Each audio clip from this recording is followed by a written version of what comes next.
And tomorrow will be the Women's Day, so a shout out to all women and of course employees in the room. And of course, you know that today we are also culminating the Yatra by the opposition leader of Kerala. Rahul Ji himself did the Bharat Jodo Yatra, where he did 4,000 kilometers across India over 146 days across 14 states. One thing that, of course, Shashi Tharoorji spoke about it, journeys like that is what makes each discover one another. So today, we want it to be a conversation. We just don't want it to be a question from us and answer from you. We also want you to ask us questions and then make us go through that. But before I do that, may I introduce G. Vijayaraghavan. He is the founding CEO of Technopark. So would you like to give a couple of words to us, please?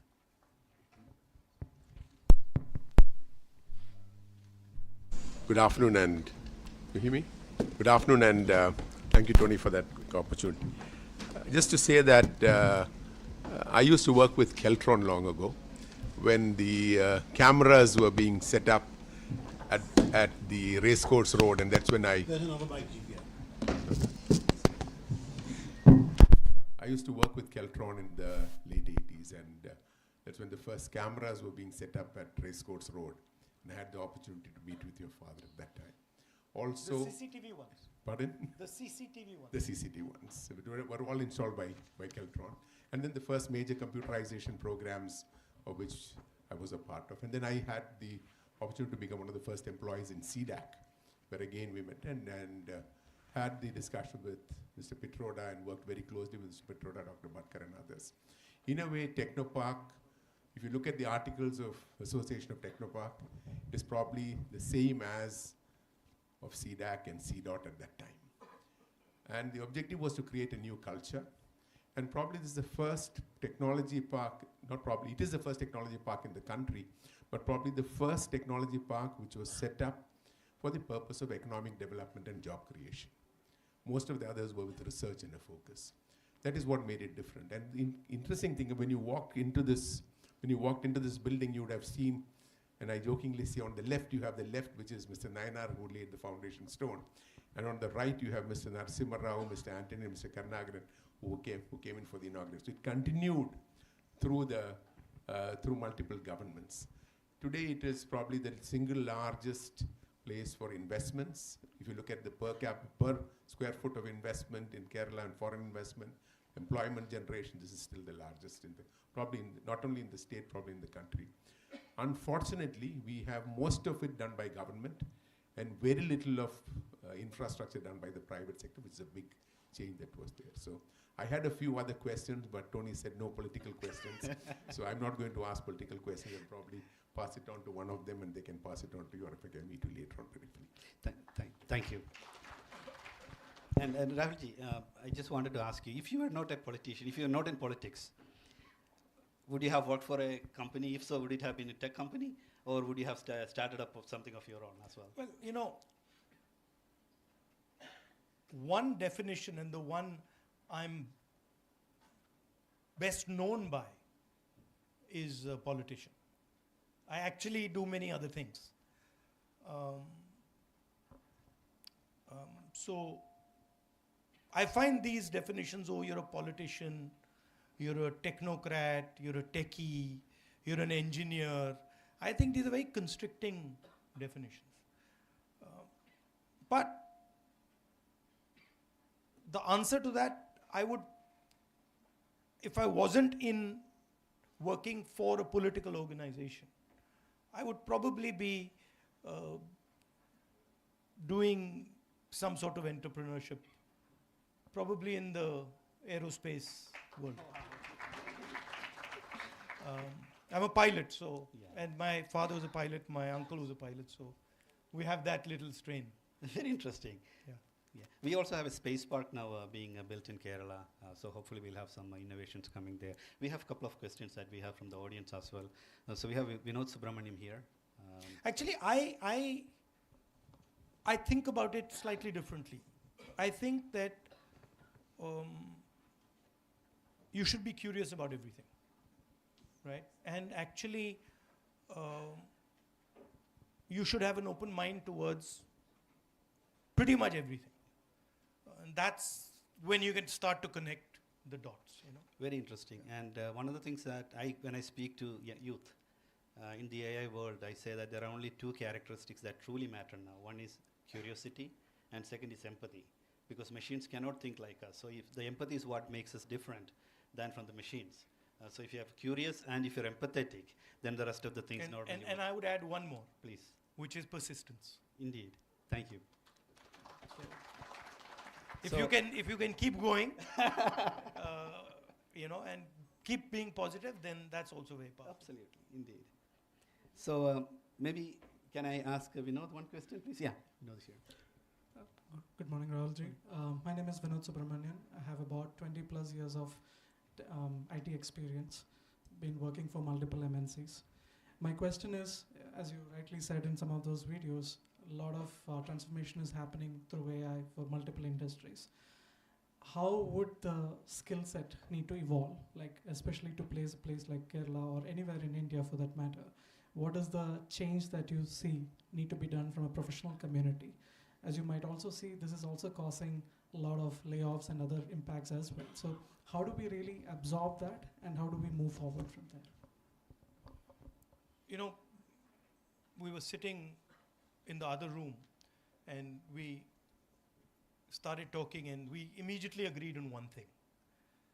And it's something that I fundamentally believe in, which is that jobs do not disappear. Jobs are relocated. So people think, oh, a robot that cleans a room has taken away the job of somebody who was previously cleaning the room. Yes, in the room. But if you go to the factory where the robot is being made, that robot has created a lot of jobs. That value chain has created a lot of jobs in the place where that robot was made. So the question is not so much about jobs being lost or jobs disappearing. The question is, there is a contest for jobs on the planet. How good are you at capturing them, right? And that's really the question. So that requires a particular mindset. It requires a particular level of openness, connectivity. It requires an industrial structure. So in my mind, there are essentially two parts of the economic system. One is a consumption side and the other is a production side. So this came out of the production side. And Uber is helping the consumption side, right? So in my mind, the real jobs come from the production side. The large numbers of jobs come from the production side. You can get excellent jobs in the IT space, but you cannot get jobs for everyone in India in the IT space. It's not going to happen. Because the IT space simply does not have the knock-on effects that a car manufacturer does, or a phone manufacturer does, or a ship manufacturer does, right? So industrial production is something, in my mind, where the real jobs sit. And the disappointing thing is that we've allowed China to just capture that. And so we play, the United States, India, pretty much all other countries, we play in the consumption space. If you look at our big companies, you know, you worked in the automobile sector, but if you look at our big companies, our startups, they're all consumption, mostly consumption, right? They're on the consumption side. We don't have big startups on the production side. So that's really, to me, the interesting space. And the real question is, China's built a superb industrial system, unmatched in the world. But we don't like their coercive system. We don't like the fact that they're not democratic. So to me, the big opportunity for India is, can we build an industrial system, a production system, but maintain our democratic values? That to me would be a huge service to the people of India and be a huge service to the rest of the world. Thank you. And you would find that even in Technopark here, most of the startups are not on the production side, it's actually on the service side. Yeah. So that I think is a problem that systemically I think we Now, need there's to another thing, that the amount of innovation that comes out of the production side is order of magnitude more than comes out of the consumption side. Because production is actually a much more complicated activity. To put a car together is a very, very complex activity. Takes large numbers of people, organization, conflict, all that is inside a factory. That's not there in a software park. But then we also say that in the future, every job can be a software job, because programming now really doesn't require a lot of technical skills, right? Because with AI coming in, with conversational technologies, a lot of things can be done directly by even individuals who are not experts in technology. There I disagree. I disagree, but maybe I'm wrong. I think there's still, look, there's a social element to this. If you do not give your people jobs, you will have massive conflict in society. You can't, one of the reasons you want to give people employment is because you want to make sure that there's a harmonious society. Because if you do not give people employment, that causes intense pain to them. Very true. And before we continue, is there any big message that you would like to share with us, or would we continue and then? No, you continue and then I'll put my message in my answers. Great. So now that we spoke about AI, of course we also know that you worked at some point in UK. So one of the things that we wanted to understand is from a work culture, because we also hear about work-life balance. We had an issue about a young lady having suicided because of the work pressure, etc. How do we balance life and work? Because I've worked in the West, I've worked in Japan, which is on the other extreme, for example, where it's very difficult for especially the youth to balance work and life. So are there any lessons that you could give us, insights that you could provide us, or maybe the do's and don'ts? And and even more, your job today, what you do today takes a lot of time and effort from you, right? How do you balance it without getting burned out as well? Well, the first thing is the frame you use, right? So I can come here and I can say to myself, now I'm going to the tech park and I'm going to be working. Or I can come here and say, okay, I'm going to the tech park, there's a bunch of guys there, I'm going to have fun with them. So you can change by thinking about what you're doing. You can completely change the nature of what you're doing. I actually, most of the time, I don't consider my work. Most of the time my work is curiosity. I'm like, oh, how does that work? Even if I'm in a situation where it's quite mundane and quite boring, I'll always try and be like, okay, what is that person doing? Why is he doing it like that? So that allows me to transform the way I think about things. I make sure that regardless of what happens, that before I go to sleep, I read a little bit, and even if it's 10 o'clock at night, 11 o'clock at night, midnight, I do some exercise. That I just, 90% of the time I will do that. Very good. Thank you. I think, exercise is something that a lot of us probably lack. So No, and people think that, time is, I don't have time for exercise, or I don't have time for myself. Actually, it makes you very unproductive when you do that. So you're thinking that, I'm going to save 1 hour by going to exercise. Actually, no. actually you're losing a lot of time by not doing exercise. Because you're inefficient, you're stressed, you're disturbed, right? And it's a culture. I remember when I was a child, I used to go to my grandmother's room, and every single day of her life, in the morning, I'd see her doing exercise. She had a yellow colored mat, and she would be doing exercise, for 1 hour. So I asked her, I said, Dadi, like every day you start like this? She's like, yeah, my father told me that. My father told me that in your life you should spend 1 hour minimum of physical exercise. I think that's a very good rule. Thank you. Do you play any team sport? Yesterday you said that you play FIFA on video. No, I play. I used to play football. I loved football. I used to play cricket in school and hockey in school, but I loved football. And then I used to box in college.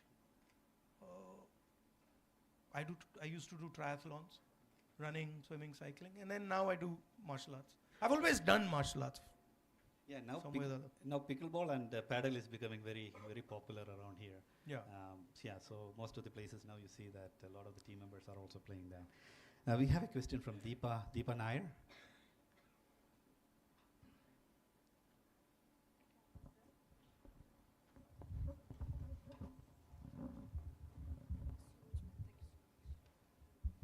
Good afternoon, sir.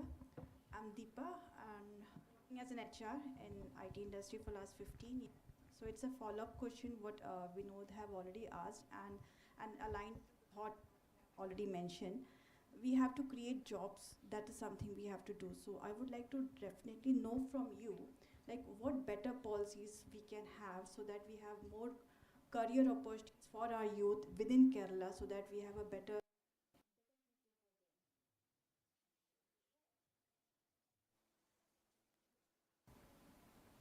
policies have to be made on the back of changes that you're seeing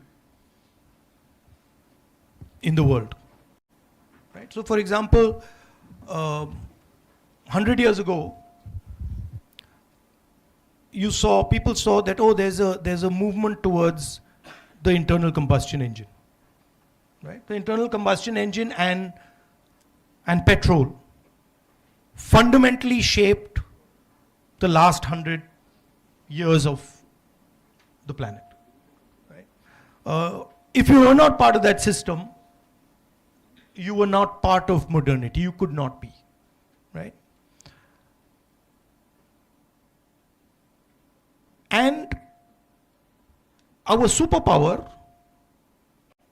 superpower, was built on that.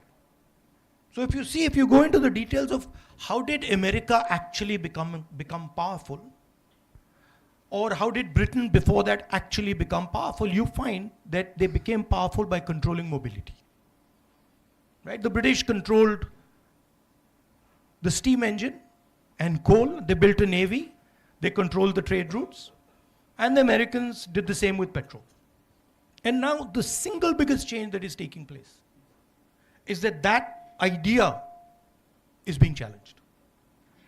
The way we move is fundamentally being questioned and changed. So the technical people here would understand what I'm saying. An internal combustion engine essentially is up and down movement of the piston. And you have to transform that up and down movement into circular motion. And your fuel is in the fuel tank. Now, something fundamental is happening, which is that we are moving to a world of circular motion. We are moving to the world of the electric motor. Everybody says, oh, there are drones, there are electric cars, there are electric trains, there are medical instruments. If you go into detail of what they actually are, they're essentially built on the same architecture. An electric motor is running a drone. It has a battery attached to it.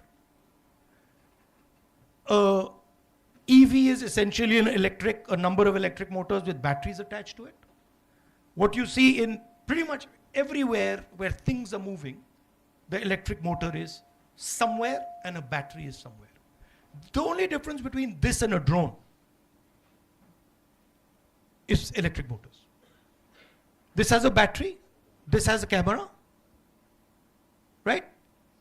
If you were to, the drone is essentially this with mobility on it. So that to me is where the real powerful things are going to happen. If you go to Ukraine and you look at what is going on in the battlefield, you'll find that circular motion, the drone, is completely decimating the internal combustion engine. If you even look, for example, at what is going on now in Iran, you will see that we are moving, the military power is moving towards the battery, optics, and the electric motor. And who dominates these technologies? Not India, not America, not Europe, China. And that for us is a huge problem. Because we are the only people who can make that transition. We are the only people who have the scale to make that transition. I think that the United States and Europe, as far as circular mobility is concerned, cannot compete with the United States, with China anymore. But I think that given the right policies, given the right vision, India can compete with the Chinese on electric mobility, circular motion. There are three technologies that are at the core of this, right? There is the camera, there is the electric motor, there is the battery, and then there is the software that brings them together. To me, this is the space where India has to focus and compete. Very interesting. Thank you. And like you said, I work. And if you do that, you will create order of magnitude more jobs than you can create in software. Because this has thousands of components. This is not one factory that produces this. This is thousands and thousands of factories, connected factories that are producing this. So I want India to be there. I want India to be sitting, I want the Chinese to look and say, who the hell are these guys? Where have they come from? That's what I want, right? Right now, they're getting a free run. Yeah. And that's what China did to the West. So, but again, the question that I have is a follow-on question on this. Is this a mindset issue that we have, or is it policies, or is it a mix of both, or different things? How do you see that? Look at our big businesses. How many of them are in the production business? No, answer? Very few. Very few. So the businesses that produce, and they're there, they're exceptional, right? Bajaj produces, right? The guys who are doing the two-wheelers, exceptional. They are actually competing globally, and they can challenge anybody globally. But do we encourage them? Do we push them? Do we help them? Do we support them? Not much. Our entire system is captured essentially by 3 or 4 businesses. Right? You know the names, Adani, Ambani, these are the 4 or 5 guys. They don't produce anything. And actually what happens is, they help sell products that damage our local producers.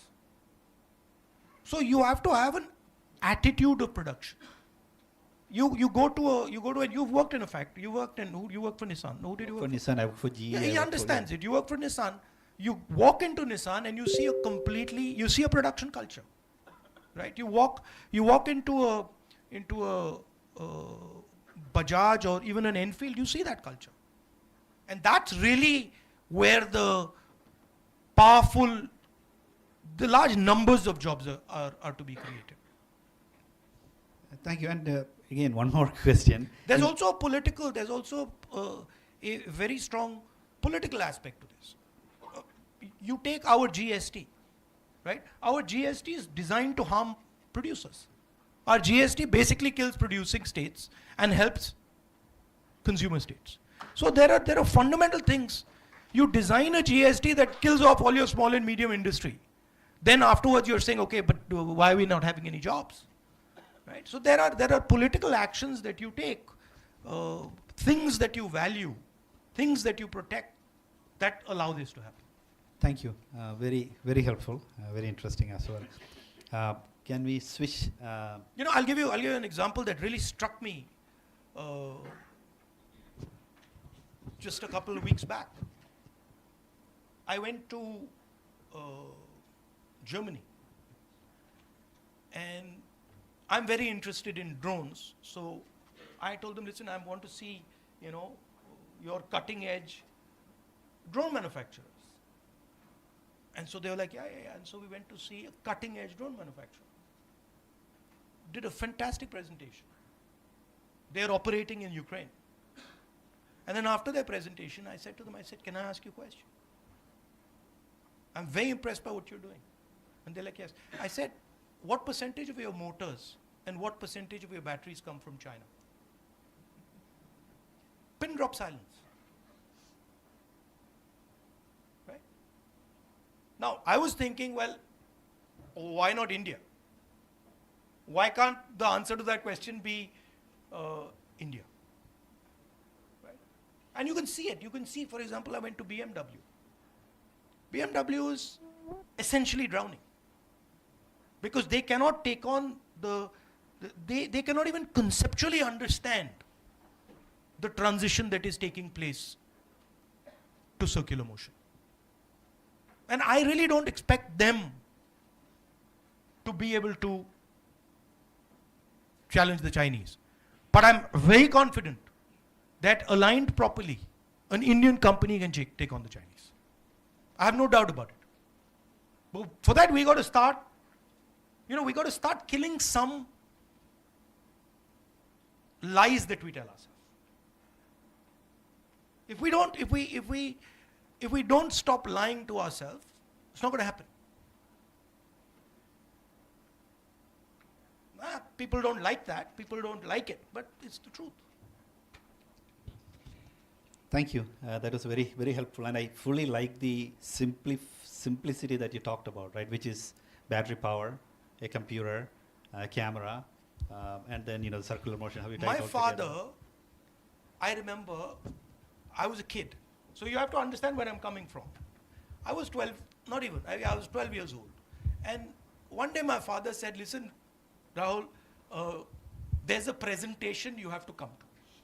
I didn't even know what a presentation was. I think, what is a presentation? And I sat, I was bored out of my brains. And I sat for 3 hours watching a presentation on this is 1983. On watching how the computer can transform India. And I was like, get me out of the room, because I just didn't understand what was going on. Right? Sometime later, my father would keep forcing me to use a computer. Those days, I don't know how many of you use those computers. They're practically, unless you were they were like that, and there was no graphic interface. It was MS-DOS, unusable for a person who doesn't fundamentally understand them. And then one day, I went to his office, and I just said, Papa, what is this? And I still remember he took a piece of paper and he drew a 2x2. I didn't know what a 2x2 was, 2x2 matrix. I didn't know what that was. And the 2x2 was high capital, low capital, high skill, low skill. And then he said, you see this box? And I was like, yes. He says, we're going to dominate this box. He says, these are his words. He says, nothing can stop India from dominating this box. Maybe this other boxes we are not going to dominate, but this box is going to dominate. I'll tell you another story. Sam Petroda will tell you this. The head of General Electric came to India.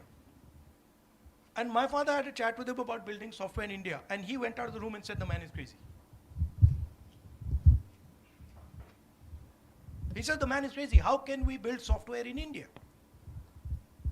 But that is what having a vision is.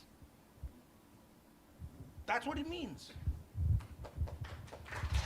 If everybody is saying, yeah, you're making perfect sense, it's all right. No, there's no vision there. A vision by definition has to look crazy because other people can't see it. And so that's when you're asking me, what do I expect Indian people to do? I expect them to push back when they're told stuff that is not true, is not real. Right? I expect them to say, no, this is my idea. It looks crazy to like all these other people, but I'm doing it. And then you'll find, oh, suddenly all those people are saying, that's a great idea. Mr. Vajpayee gave a speech in Parliament saying, Rajiv Gandhi is going to destroy the Indian economy. Computer will take away all our jobs. He then gave a speech 15 years later on how great the computer was.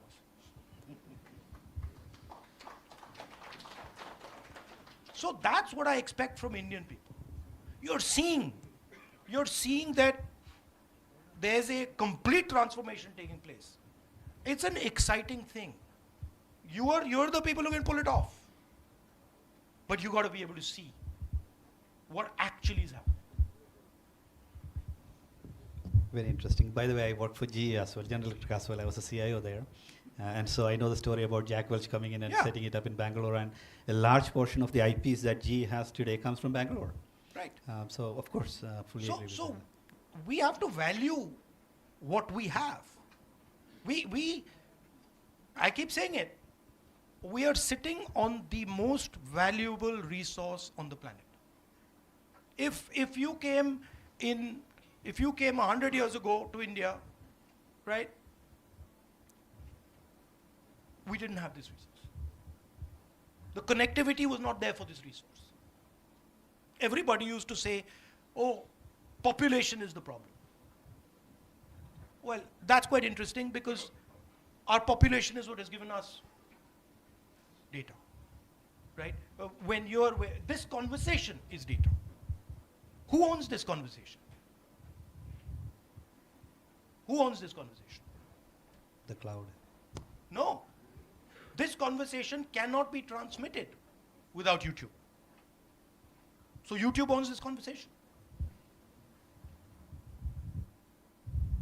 So we have to be able to see that. Who owns our data?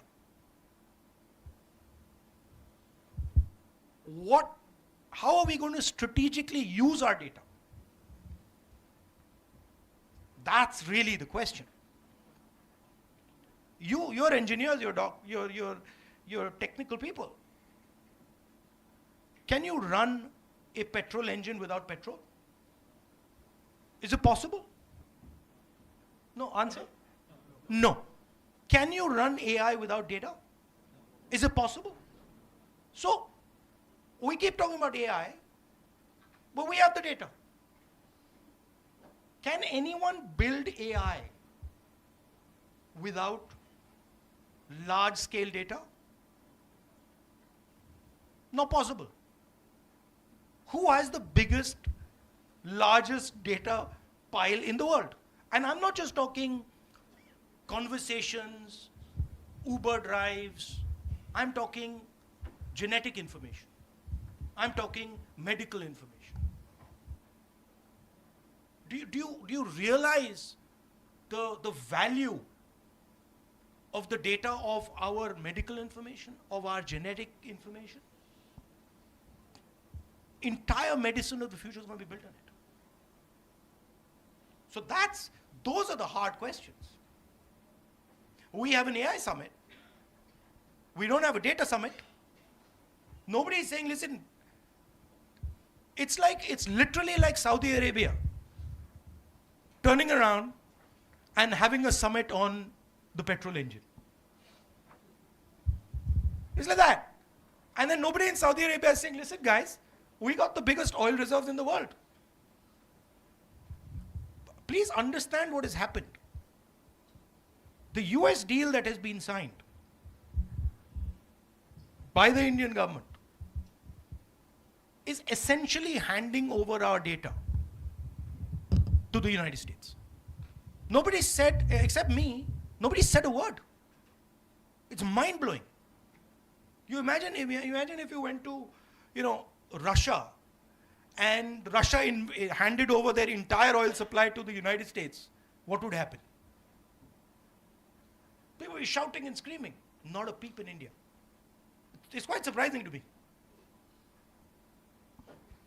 I like the focus on data, being a CIO. Of course. Thank you. I think Srikumar is here, the GTech. Yeah. You agree with me? Yeah.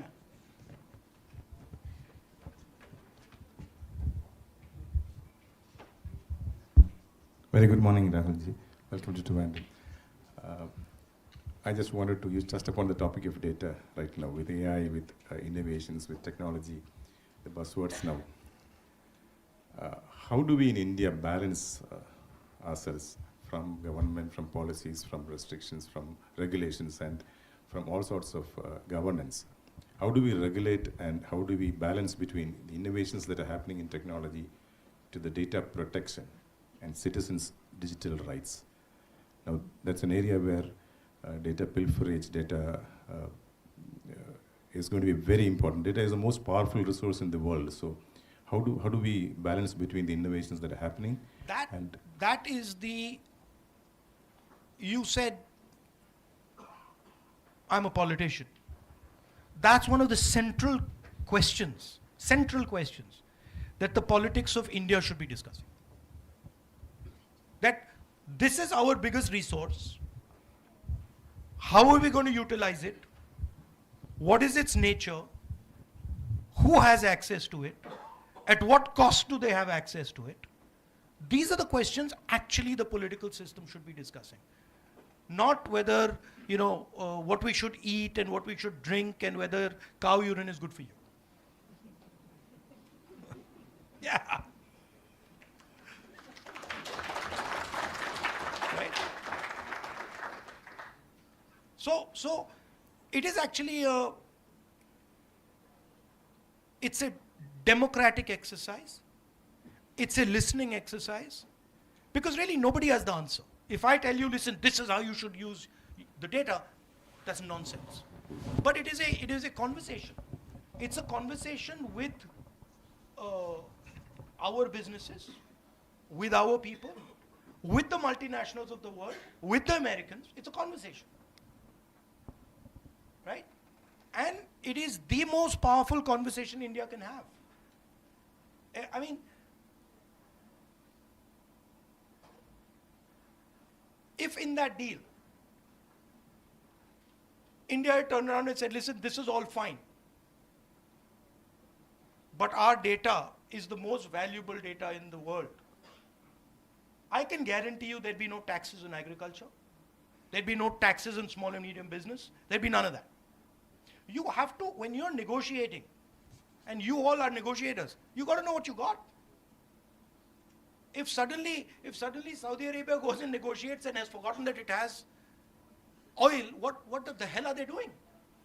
Right? So you first, before you go into a negotiation, you got to say, okay, what do we have? I can tell you straight away, we have brilliant people, more than anybody else. We have huge diversity, so we can understand many different things from many different angles. We have the largest pile of data on this planet. We have the best engineering talent. We have the best medical talent. Kerala produces the best nurses. Now come and negotiate with me. Don't come and negotiate with me without having a clear understanding of what I got on my side. That's how it should be done.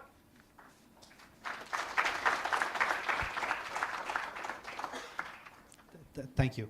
Since you talked about drone quite a bit, we have somebody who actually makes drones in the room. So Devan, if somebody can get the phone over to.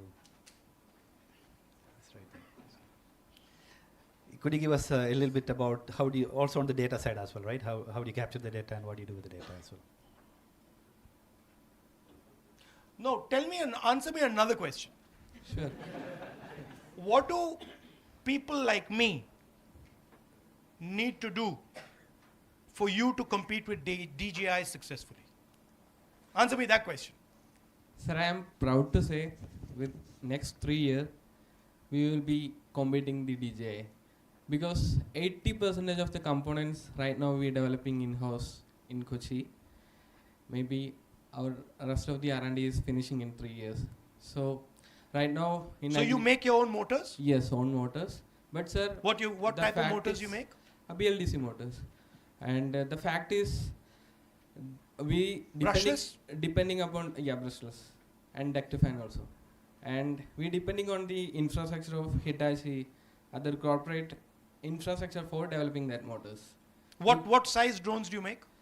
Size largely carrying 50 to 100 kg payload. Can I come and see? Yes, yes. Where is it?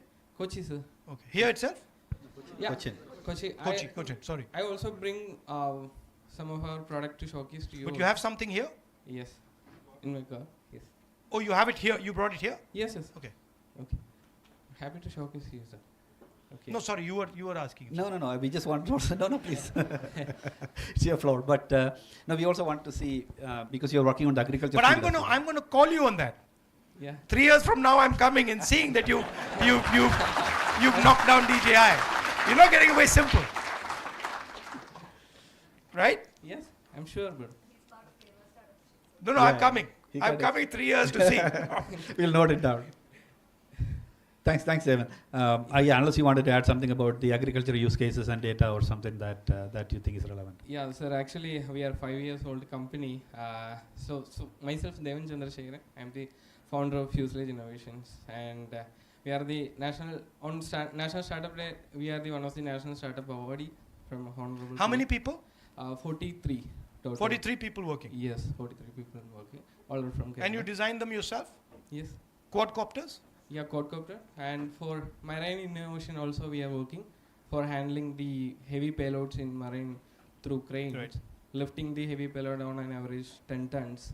That is also we are working with the How do you react to what I said about circular motion and the electric motor?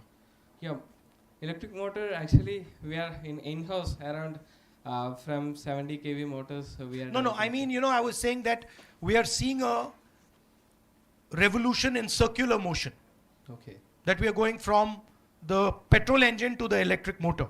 Okay. How do you think about that? Sir, there are limitations are there Mm-hmm. in regards to the flight time. Only the power is a major challenge. Mm-hmm. Like we already having limitation, the high quality of lithium, that is a major issue. But we are working for the lithium with the phosphorus for getting the most higher flight time. Once it is done, we can replace the engine with the batteries. Do you think electric vehicles will replace internal combustion engine vehicles? Or no? Not right now, sir. But 5 years, 7 years, 10 years? Yes, it will happen. Yes. Thank you, Devan. That is very informative. Really appreciate that. We have a question from Vinita.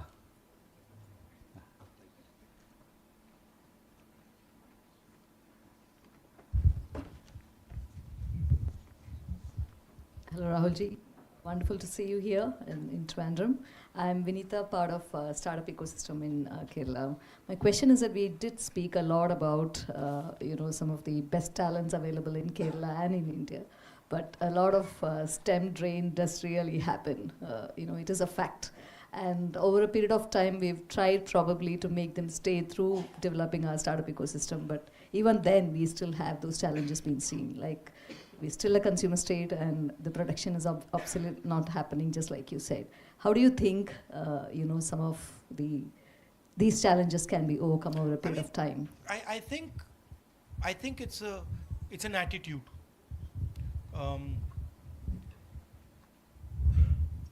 And the government has to provide an ecosystem, an architecture for you to produce.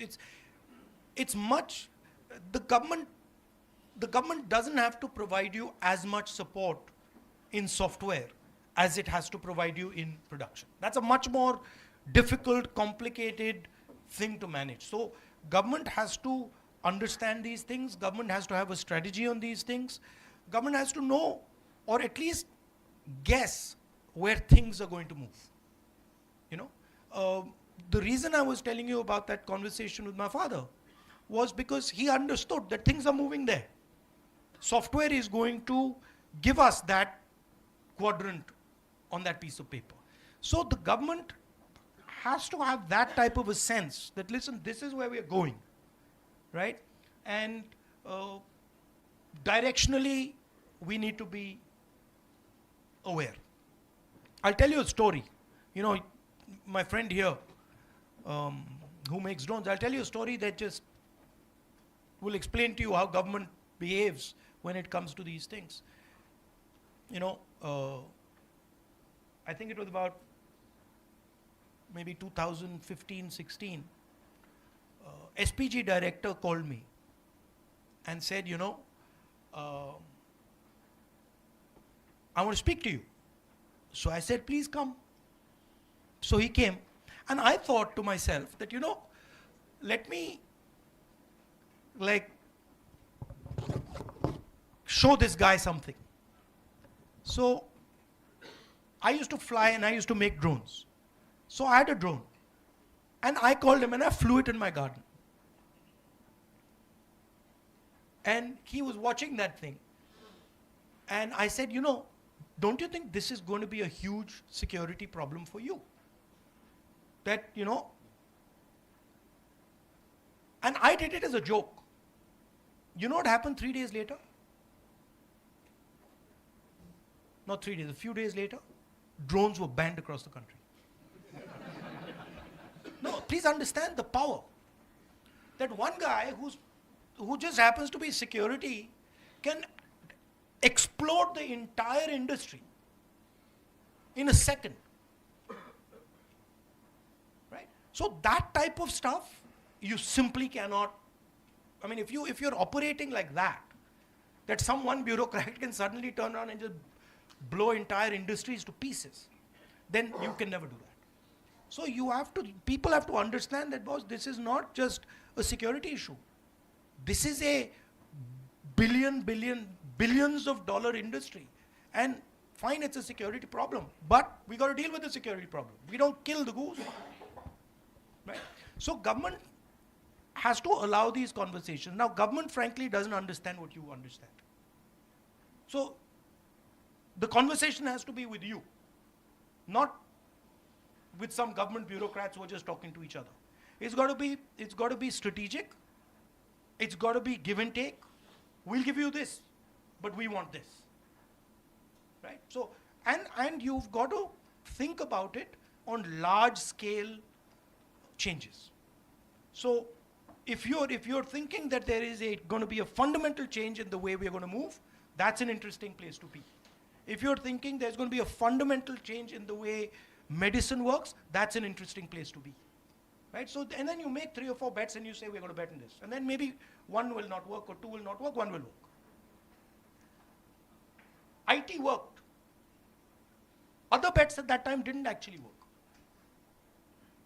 One doesn't really hear about them, but there were multiple bets that were made. And you also talked about, of course, a curiosity, second, interactions that piqued your interest in certain things. One of the things that we find also is the education, right? Because right from the very early education, it's more about memorizing things rather than learning, understanding, and discovering. And later, as you come into higher education, also we see the same kind of issues here. So do you really see that it's not just about the policies of the government, it's not just about the individual, but it's also about how we are trained, because we are inherently being constrained from that curiosity? Look, that's one side of it. So I've studied in the United States, I've studied in England, I've worked in Europe, in England, and I work in India, I've studied in India. There are huge advantages to our system. Huge advantages to our system. But We don't actually play on those advantages. So there are huge advantages to our system. There are huge advantages to our way of thinking. But we don't actually develop them, right? The Indian mind can manage complexity like no other mind. There's no American mind that can manage the level of complexity that an Indian mind can manage. You know, literally, without any question, right? The number of equations that an Indian mind can juggle is beyond. You know, I mean, you could, for example, walk into this room and say, listen to somebody, listen, can you, rank all these people? And they'll give you an answer. Literally, they'll give you an answer, right? So there is huge strength to our system. Our system is much better at managing the internal space. Much better, right? The Western world literally collapses because they cannot manage internal space. They're very good at organizing outside, right? They can organize everything nicely. Inside they can't organize. We might not be so good at organizing outside. We can organize inside beautifully. Look at our greatest leaders. I went to see Narayana Guruji's ashram today, right? What was he doing? He was organizing the inside. He was teaching you how to organize your own internal structure. Look at anybody who's successful in India. Look at Mahatma Gandhi. You read Mahatma Gandhi. He's literally telling you this is how you should organize yourself. Right? So we have a lot to give to other people. I like to say it. China likes to say they have never been colonized. They love saying that. Well, we colonized them. Buddhism colonized the Chinese. It went from here. So their entire philosophical structure comes from Bihar. Right? So I am not one who says, look, that system is better. There are things over there that are good, and we should take them. But there are things over here that are excellent, and we should use them, and we should also give them. Indeed, if you drive on the Indian roads, you can do pretty much anything nowadays. Managing chaos. Indeed, absolutely. It's actually leading through uncertainties is what, as leaders, we always teach our employees, right? Because on a normal day, you don't need to lead, you don't need to manage. But crisis is when you really need to step up. We are inherently good at that. No, and the other thing is that in India, this is something strange. But in India, the guys who are actually really, really good, they're almost hidden. You don't see them. They're somewhere hidden, back in the back. And those are the guys that are running the backbone. Right? And then there's a fancy guy over there, and you're like, yeah. But then you're like, okay, so who actually? I went to I shouldn't say actually. But sometime back, I went to a factory, right? And chatting to the guy in charge, excellent. And then he says to me, yeah, but this is the guy who runs the thing, right? And then the depth of understanding he had was, A class, but not given maybe the respect that he should have, not given the remuneration that he should have. Thank you. We have a question from Reshma Aziz. So.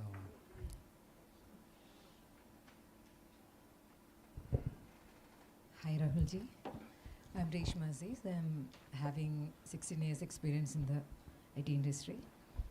So tech employees often face challenges with long working hours, insecure policies, contractual insecurities. So should there be a better policy? Should there be stronger policy to secure them? That's the simplest question. Yes, they should. You couldn't give me yeah, they should. Absolutely should. You let me off really easy there. Do you have any suggestions? No, I suggest just to have stronger policies to support the employees. And what about from the women's side? Is there something that we can do that would improve your situation? What is the thing that disturbs you most? Is it the working hours? Is it what is it? Balance. Huh? Work-life balance. Work-life balance. Yes. So how many hours a day are you forced to work? 8 to 10. Okay. But I mean, 8 hours not bad. I'm lucky if I get 8 to 10.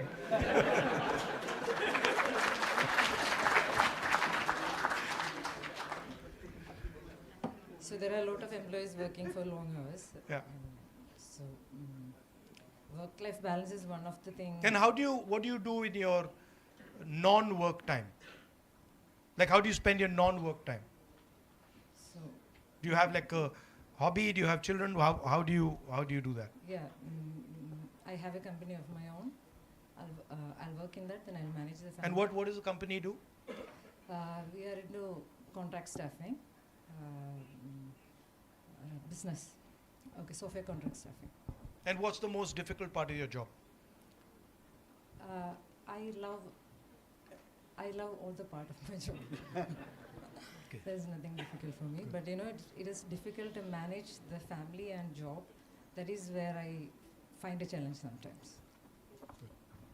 Thank you, Reshma. Thank you.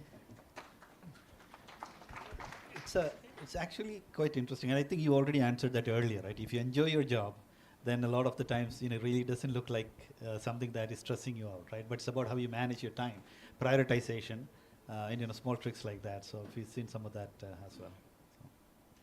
No, but the challenge actually is liking something you don't like. Like getting to like something that you don't like. That's where it gets interesting. Yeah. That you say, okay, I don't enjoy this, and then you start to look at it carefully, and you change the perspective, and you say, actually, I quite like it. And one other thing that we found is that when you're not learning new things, that interest kind of starts waning. So we always try to figure out new ways, like changing jobs, cross-learning, new trainings, and things like that. So you kind of keep the interest at a level, so that then that stress really doesn't affect. Because if you do something that you, like you said, don't like, even for a short period of time, that kind of stresses you out way more than doing something that you enjoy for longer hours. Yeah. I also find that if you do many unrelated things, you get a lot of cross-fertilization going on between things that you do. So for example, if you study history and you do software design and you're interested in hiking and you're interested in multiple things, you suddenly find that actually that thing from this space is helping me in this space. Elasticity, right? So I like to keep it as wide as possible. Even, for example, if I read, people ask me, what book are you reading? I don't do it like that. I'll get interested in an area and I'll be like, okay, that's an interesting area. And now let me read in that area. So, or even sort of, I find martial arts gives me huge information on how to deal with things, right? Principles over there, for example, of balance, of force, they're applicable everywhere. So I like to have many things that I'm doing, and whenever I talk to my nephew and niece, I always tell them, listen, the more things you're doing, the better. Indeed. Don't get into don't just be good at it. So don't just do it and not be good at it. But if you can do 5-6 things and be reasonably good at them, then they all start to add up. Indeed. Especially as you grow up, right? Because when you learn your peer's job, it's much easier to move up in your career if you're in a job versus just knowing deep about what you do. So we have different management styles around that, right? Liju had a question. Liju John. So.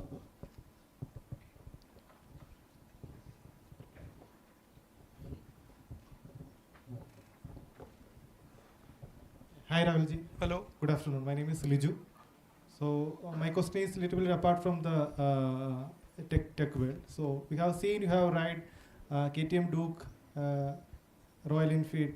So my question is it really your personal passion or you got some spirit from your Bharat Jodo Yatra? And the last thing is, I always, I'm curious. So I always like to travel around, meet people, look at things, understand how things work. That's just my nature is like that. And so I used to do cycling actually, long distance cycling. But nowadays long distance cycling not possible for me because my security people it becomes ridiculous. Right? If you're cycling and then you have these escort cars, it just doesn't work. So I can't do that. And so I like the idea of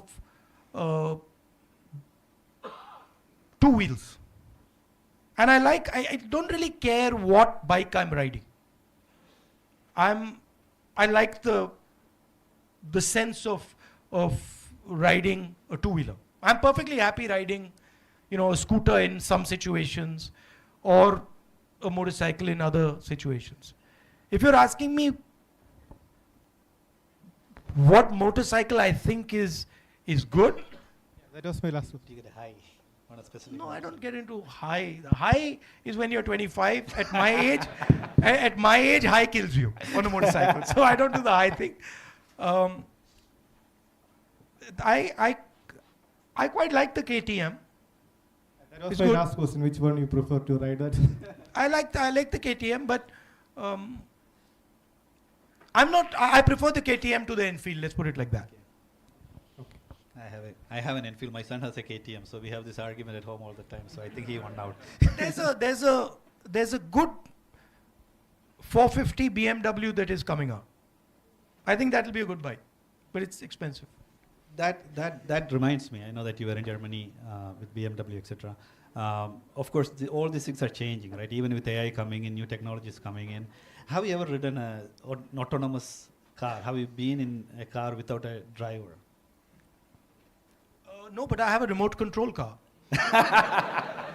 I have it in my house and I use it to drive my dogs crazy. I make my dogs exercise with it, but it's a little thing. I've been doing remote control stuff since I was a little child. So my father and me built our first little remote control plane together. So I'm deeply into that side of the world. How many dogs you have? I think PD is one of them, right? No, he died. Oh, yeah. Yeah, he died, poor guy. I have 4. Wow. They're brothers. Wow. Yeah, we have one. We have a lab, Sancho. And he runs the house. We just living in the house. Yeah, it's true. My guys are they're quite naughty. Yeah. Something to look forward to, right? Going back home. Yeah. So no, I think one of my favorite lines of Mahatma Gandhi, and I really resonate with that, is that something to the effect of, a people or a country that does not respect animals and respect all forms of life has a long way to go. So I don't restrict kindness to human beings.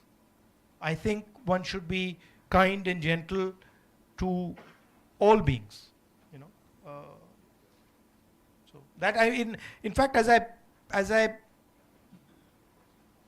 become more experienced in politics, I think in life also, you have to start making some basic rules for yourself. When you're young, the rules can be 5, 7, 10 rules, and then slowly you find that, okay, now I'm centering down to 1 or 2 rules. And so I find that in my life and in my politics, the 2 rules that they are becoming my central rules more and more are, as you said, non-violence and compassion towards other people, understanding other people, and truth. So I find it very uncomfortable.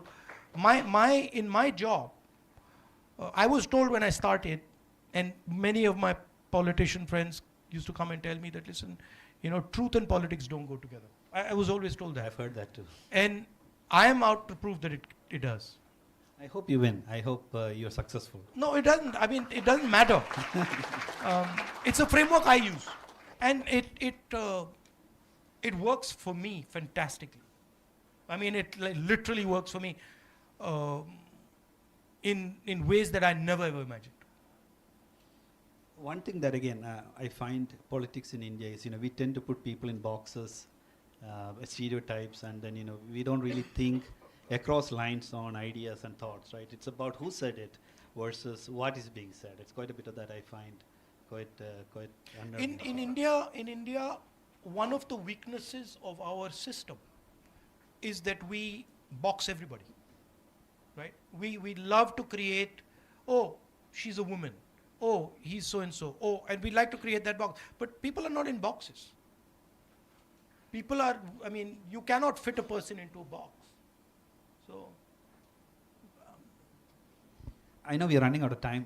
Rahulji has been very nice with us. So what I will do is we'll have one more audience question, and then probably we'll wrap up unless, of course, we want to have more. So we have a question from Ganesh Kumar, IBM. Yeah, that's there. So.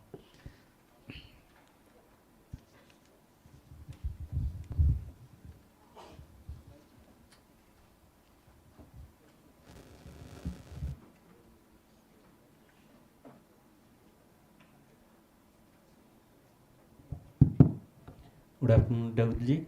I am very thankful. Good afternoon. Because Rajivji bought telecom and computer revolution in India. I got benefited. And after that, Manmohanji bought economic revolution. I got benefited that. So if you have given an option to choose a technology or a mission, like digital payment or something like that, what would you choose for? What did you choose? I mean, broadly I answered the question. I would be thinking about new mobility. And new mobility not just restricted to cars or drones, new mobility across the board. And I would think about setting up India as a dominant force in that new mobility. So new mobility would include drones, it would include railways, it would include EVs, it would include Hyperloops. It would include anything that moves in the way we are going to move in the 21st century. That's what I would think about. Of course, embedded in that is software, right? Because that requires software for that. For a drone to work, you need software. For an EV to work, you need software. So that is a part of the ecosystem. But that's what I would think. At GE, we had electric locomotives, and at Nissan, of course, cars. We used to say these are computers on four wheels, more or less, right, with the battery powering it. Yeah. When you really think about it. So No, if you take batteries, optics, and motors, it's everything, right? I mean, as I said before, this is just a drone without motors, right? And so to me, that's a really interesting place. But I would add a component to it, which is that do it harmoniously. Do it with conversation, negotiation, partnership, mutual respect. Don't do it angrily, violently. So I would say that the culture of how you do it is also important. very important, and not just what we do, how we do. Rahulji, we're going to wrap up, but if you have any broader messages for us to take home with us, it'll be really. He's got a question. We can end with that.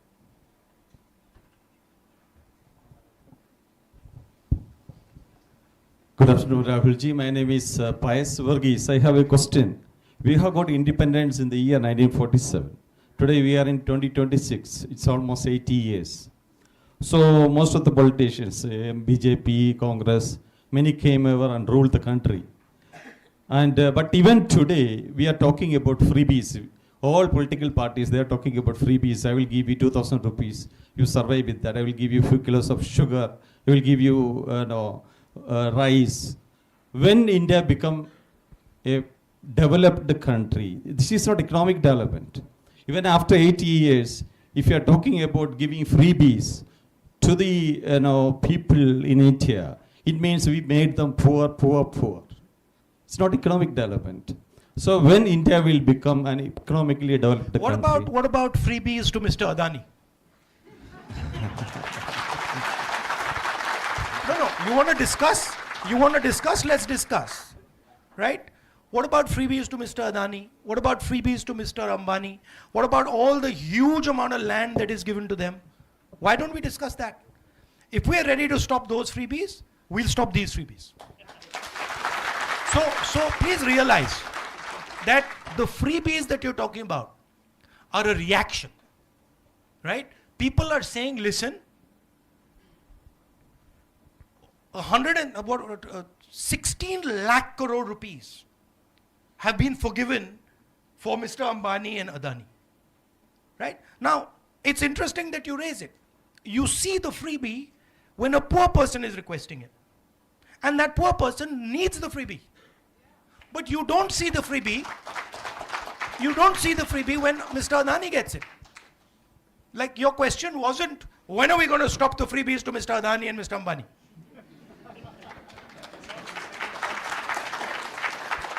Right? So when you're looking at a political system, you got to look, me, I love all Indians. That's my starting point. I even love the people who hate me. Okay? So for me, what I am looking for is a win-win.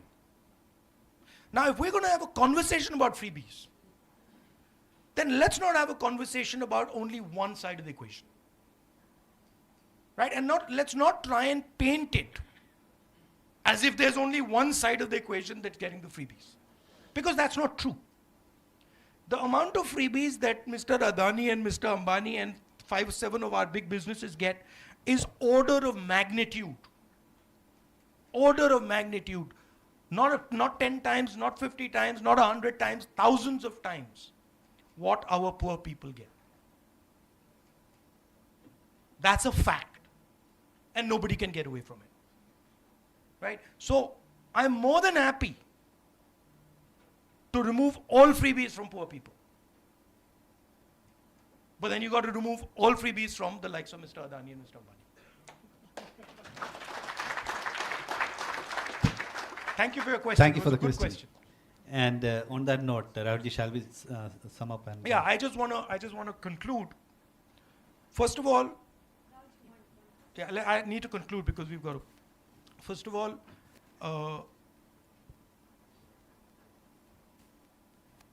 I come to Kerala, and I now have a bond with Kerala.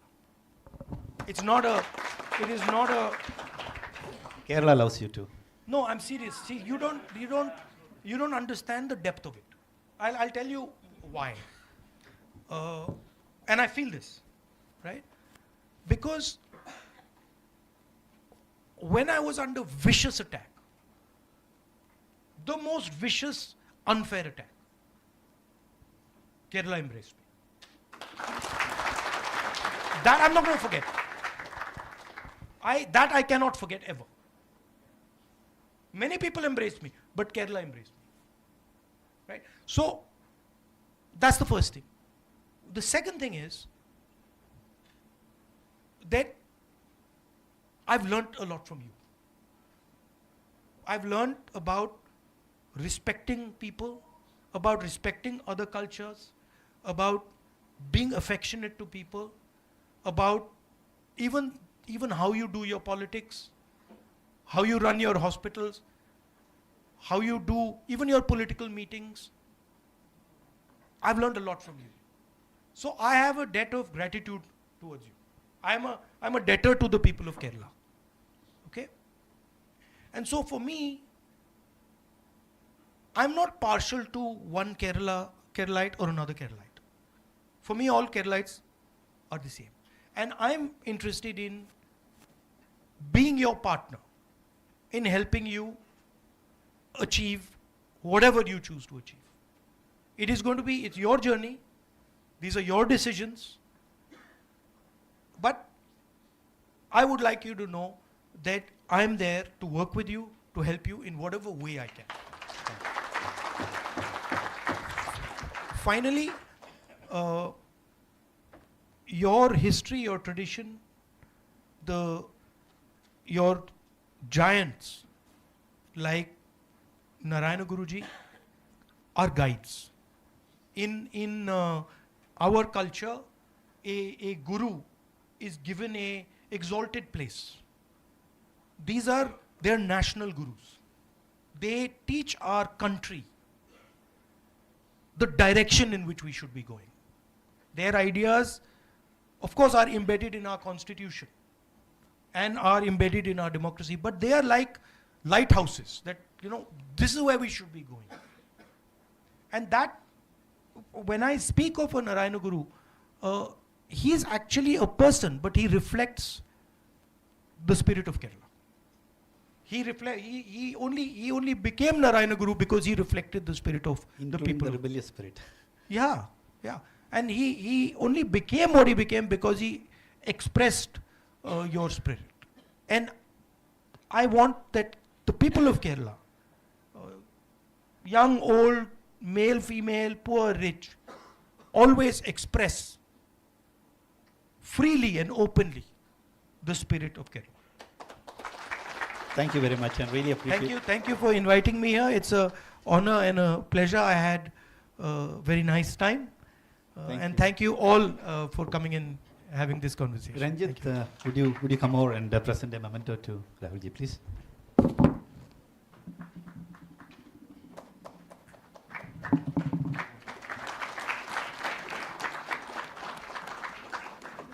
Thank you very much. I see your dog here. Yes? Mine, this is...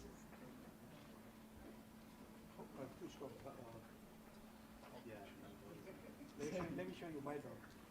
My dog is one of my dogs.